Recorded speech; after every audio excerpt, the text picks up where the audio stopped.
नायक 2.0 जो सीरीज है इसका फर्स्ट सेट आज करते हैं। रामायण, महाभारत, महाकाव्यों और पुराणों में सन्निहित नृत्य है वो है अपना कथकली। सेकंड, फर्स्ट विश्व युद्ध जो हुआ वो 1914 से 1918 तक हुआ था और इसके दौरान 2020 में LON लीग ऑफ नेशंस की स्थापना हुई 10 जनवरी 1920 को। आगे सेकंड जो विश्व युद्ध हुआ था वो 1939 से 45 तक चला और इसके बाद जो है 24 अक्टूबर 1945 को UNO की स्थापना की गई। इसका हेडक्वार्टर है न्यूयॉर्क सिटी में। टोटल 51 देशों ने साइन किया और 51 जो देश है वो है पोलैंड। आगे बढ़ते हैं। इसके कुल 6 अंग हैं, 6 अंग होते हैं। एक अपना अंतर्राष्ट्रीय परिषद, अंतर्राष्ट्रीय न्यायालय बोल सकते हैं इसको, और बाकी के सब जो 5 हैं उनके हेडक्वार्टर हैं अपने न्यूयॉर्क में। और अंतर्राष्ट्रीय न्यायालय का हेडक्वार्टर है नीदरलैंड के हेग में। जो UN का चार्टर है उसमें चैप्टर है 19, आर्टिकल है 111 UN चार्टर में। और जो सुरक्षा परिषद है इसी का एक अंग है, उसमें 15 देश हैं, 10 स्थायी, 10 अस्थायी, 5 स्थायी। जो स्थायी हैं ABCFR, America, Britain, China, France, रूस, ये स्थायी है। भारत अपना अस्थायी देशों में शामिल हुआ है 2 बार। और अस्थायी सदस्य 2 वर्षों के लिए बनते हैं। भारत 8 बार अस्थायी देशों में शामिल हुआ। पहली बार 1950 में हुआ। जापान सबसे ज़्यादा बार हुआ है, 12 बार अस्थायी देशों में, जो 2 वर्ष के लिए होते हैं बस। एक वर्ष में 5 देश चुने जाते हैं, हर वर्ष 5 देश चुने जाते हैं और हर वर्ष 5 देश हटाए जाते हैं। अल्फ्रेड नोबल, इनका जन्म हुआ 1833 से 1896 में, इनकी मृत्यु हो गई। स्वीडन देश है इनका। आविष्कार इन्होंने किया डायनामाइट का, अल्फ्रेड नोबल ने। और नोबेल प्राइज़ की घोषणा हुई 1900 में, ओस्लो में नोबेल प्राइज़ की घोषणा हुई और 1901 से ये नोबेल प्राइज़ दिए जाते हैं। स्टॉकहोम में ये दिया जाता है दिसंबर के महीने में। शुरू में ये 5 क्षेत्रों में दिए जाते थे: भौतिक, रसायन, चिकित्सा, साहित्य। और जो शांति का जो है वो अपना स्टोटिंग संसद नॉर्वे में दिया जाता है, शांति का पुरस्कार। और जो छठवां जोड़ा गया वो 1969 में अर्थशास्त्र का छठवां जोड़ा गया, इसमें शांति का नॉर्वे में दिया जाता है, बाकी सब ओस्लो में दिए जाते हैं। सबसे कम उम्र में जो नोबेल पुरस्कार मिला वो मलाला यूसुफजई को मिला, 17 वर्ष की उम्र में। इनकी एक बुक है वी आर डिस्प्लेस्ड। और सबसे अधिक उम्र में गुड इनफ, 97 वर्ष की उम्र में इन्हें नोबेल पुरस्कार से सम्मानित किया गया था। भारत में हवाई परिवहन किस वर्ष शुरू किया गया था? 1911 में भारत में हवाई परिवहन शुरू किया गया था। हवाई डाक था जो प्रयागराज से नैनी के लिए उड़ाया गया। हैबर बाईप्लेन का नाम था, हैबर बाईप्लेन। अब आगे आते हैं। 1932 में टाटा एयरलाइन की 1932 में शुरू हुआ, जो 1946 में एयर इंडिया बन गया। और जो है हवाई परिवहन नागरिक उड्डयन मंत्रालय के अधीन आता है। हवाई परिवहन नागरिक उड्डयन मंत्रालय के अधीन। भारतीय वायुयान अधिनियम 1934 में आया। भारत का फर्स्ट हवाई अड्डा जो है जुहू मुंबई में है, 1928 में बना। सबसे बिजी इंदिरा गांधी, सबसे बड़ा राजीव गांधी। सोवा पाक्यांग सिक्किम। सौर ऊर्जा से संचालित पहला है अपना कोचिन PPP मॉडल पर आधारित बना, ये फर्स्ट है। वो वैसे सोवा है। और 2011 की सेंसस के अकॉर्डिंग दशक में पॉपुलेशन वृद्धि हुई अपनी 17.64%। और 1971 में जो हुआ सबसे अधिक मतलब जनसंख्या वृद्धि हुई 24.8%, 24.8% सबसे ज़्यादा 1971 में, 71 की जनगणना के अकॉर्डिंग। 2011 के अकॉर्डिंग बाल लिंगानुपात 919। जनगणना आयुक्त है अपने C चंद्रमौली, 2011 में जनगणना आयुक्त ये थे। और रिपोर्ट इन्होंने प्रस्तुत की 31 मार्च 2011 को। फॉलो वन केवल टेस्ट मैच में होता है, 200 रन का अंतर होता है, उसे फॉलो वन बोलते हैं। DLS टेस्ट में नहीं होता। और DLS डकवर्थ लुईस नियम 1997 में आया था ये। और ये DRS 2008 में वीरेंद्र सहवाग सबसे पहले आउट हुई इंडिया वर्सेस श्रीलंका में फर्स्ट बार DRS से। टेस्ट मैच में lunch time 40 minute, tea break 20 minute, inning break 10 minute. Test में lunch time, tea break 20 minute, lunch time 40 minute, inning break केवल 10 मिनट।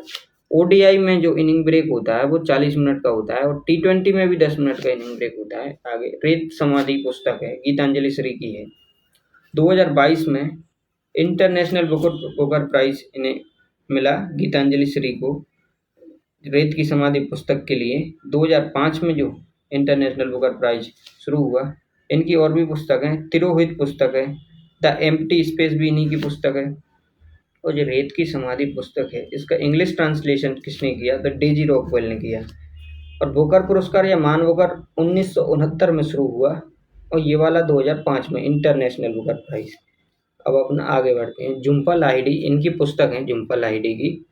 फर्स्ट इनकी एक किताब है वेयर अबाउट्स पुस्तक है। द नेमसेक भी Jhumpa Lahiri, whereabouts Jhumpa Lahiri, the lowland Jhumpa Lahiri, interpreter of maladies ये भी अपनी झुम्पा लाहिड़ी। बंगाल का first governor Clive, governor general Bengal का फर्स्ट हेस्टिंग, भारत का फर्स्ट गवर्नर जनरल बेंटिंग और वायसराय कैनिंग। अब जो है 1773 के एक्ट से फ्रेडरिक नॉर्थ ने ये पेश किया था। इसके अकॉर्डिंग बंगाल के गवर्नर को बंगाल का गवर्नर जनरल कहा जाने लगा।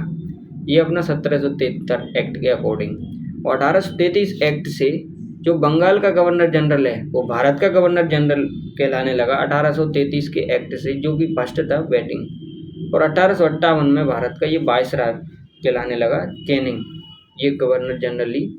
आगे बढ़ते हैं। मॉन्टेग्यू चेम्सफोर्ड रिपोर्ट पर 1919 में इंडिया विधान परिषद, हाँ विधान परिषद है। मॉन्टेग्यू चेम्सफोर्ड रिपोर्ट 1919 में जो आई, इसमें 2 सदन है, उच्च सदन निम्न सदन। इसे उच्च सदन को राज्य परिषद, निम्न सदन को केंद्रीय परिषद। इसमें उच्च सदन में 60 सदस्य थे और निम्न सदन में 145 सदस्य थे। अब वायसराय की कार्यकारी परिषद में भारतीय होना आवश्यक है, ये मॉन्टेग्यू चेम्सफोर्ड रिपोर्ट के अकॉर्डिंग वायसराय की कार्यकारी परिषद में भारतीय होना आवश्यक।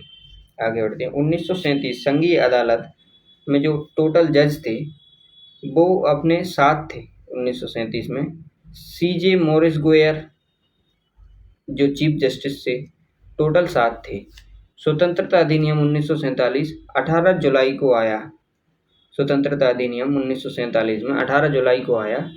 और माउंटबेटन योजना, जिसे डिक्री बर्ड या बालकन प्लान कहा, नेहरू ने डिक्री बर्ड या बालकन प्लान कहा, ये 3 जून 1947 को आया। 1947 माउंटबेटन योजना, इसको कहा नेहरू ने डिक्री बर्ड, नेहरू जी ने डिक्री बर्ड और बालकन प्लान। आगे बढ़ते हैं। फर्स्ट भारत में व्यापारिक संघ जो है वो पुर्तगाली है। अब पुर्तगाली के बाद आया डच, डच के बाद आए अपने ब्रिटिश, इसके बाद फ्रांसीसी आए। ठीक है। अब फ्रांसीसी सबसे पहले अपने पुर्तगाली में फर्स्ट आया अपना वास्को डी गामा, जो 1498 में आया कालीकट केरल में। और अगली बार आया 1502 में, उसके बाद आया 1524 में। और सेकंड जो व्यक्ति है जो पुर्तगाल से आया था वो है अपना पेड्रो कैब्रेल, ये 1500 में आया था। और इसके साथ एक और आया था बार्तोलोम्यू डियाज और पेड्रो कैब्रेल, ये दोनों आए 1500 में। और सबसे लंबे समय तक जो रहे भारत में वो पुर्तगाली रहे। इनको 1961 में भगाया ऑपरेशन विजय के द्वारा। और ये अपना इसको याद करते हैं पीडीएफ के अंदर एफ से पहले ब्रिटिश आ गए बस। आगे जो है इनकी पुर्तगालियों की फर्स्ट फैक्ट्री है जो कोचीन में खोली गई थी 1503 में, सेकंड 1505 कन्नूर में। इनका जो फर्स्ट गवर्नर था वो अल्मीडा था। इसने 2 पॉलिसी चलाई, ब्लू वाटर पॉलिसी, कार्टेज सिस्टम, ये 2 ही मुख्य पॉलिसी हैं इसकी। ये 1505 से 1509 तक रहा। अल्मीडा फर्स्ट गवर्नर है ये पुर्तगालियों का। जो सेकंड गवर्नर है वो अल्बुकर्क है, 1509 से 1515 तक रहा। 1510 में इसने गोवा जीत लिया, इसने काफ़ी काम किया। टोटल तटरेखा जो है भारत की वो है 7516.6 किलोमीटर, जिसमें गुजरात सबसे अधिक है और सबसे कम है अपना गोवा। आंध्र प्रदेश 973, तमिलनाडु 906, गोवा सबसे कम 103, गुजरात सबसे ज़्यादा 1214 किलोमीटर। अब 9 डिग्री चैनल कवरती लक्षद्वीप और मिनिकॉय। लक्षद्वीप मिनिकॉय 9 डिग्री लक्ष्य मिनी लक्ष्य 9 डिग्री मिनी लक्ष्य। आगे बढ़ते हैं। भारत का अक्षांशीय विस्तार जो है उत्तरी अक्षांश में है। उत्तरी अक्षांश में जो है जिसका सबसे ऊपर है वो 37 डिग्री 6 मिनट है, सबसे नीचे 8 डिग्री 4 मिनट है। ठीक है। और देशांतरीय जो है वो पूर्वी देशांतर में है, मतलब ऐसे में यहाँ पे है। तो जो सबसे नॉर्थ में है वो अपना 68 डिग्री 60 मिनट है, 7 मिनट। 97 डिग्री 25 मिनट ईस्ट में है। ये ईस्ट इधर है, वेस्ट ये है। ठीक है। पूर्वी देशांतर में केंद्रीय मौद्रिक नीति प्राधिकरण आरबीआई, केंद्रीय मौद्रिक नीति प्राधिकरण आरबीआई के द्वारा चलाया जाता है, केंद्रीय मौद्रिक नीति प्राधिकरण। ठीक है, तो अपना फर्स्ट सेट कंप्लीट हो गया।